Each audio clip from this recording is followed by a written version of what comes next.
bahawa pa man kuan.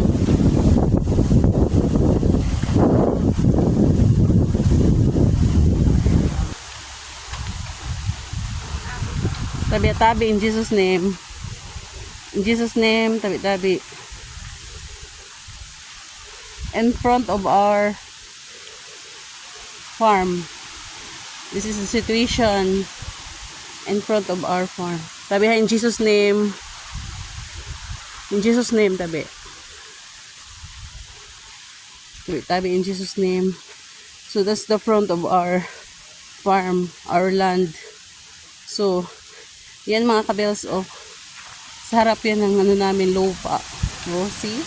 Doon sa gilid kanina, doon sa kabila. Ito naman yung sa harap. See, the water is flowing. So,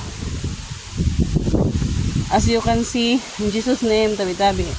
As you can see, kabels, the water that flows here in this portion is coming from here. So, it means, ibig sabihin, ayan o, bago pa yan, bago pa na ano nila, ginawang pader. Kasi nabili yan. Yan o. That's it. That's the situation. So, 5 days na mga kabels, di pa rin humuhupa, o yung kawayan sa amin yan, di pa rin humuhupa ang baha dito sa amin, sa Tawin, Balidbid, Santa Fe.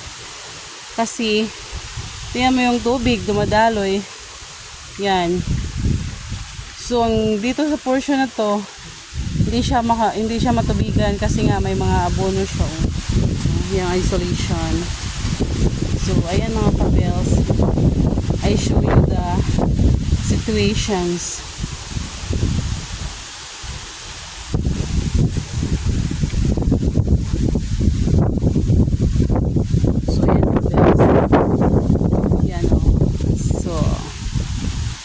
Thank you for watching.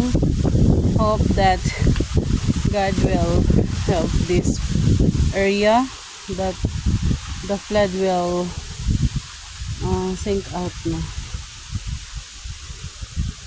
My gosh, there's water lily already.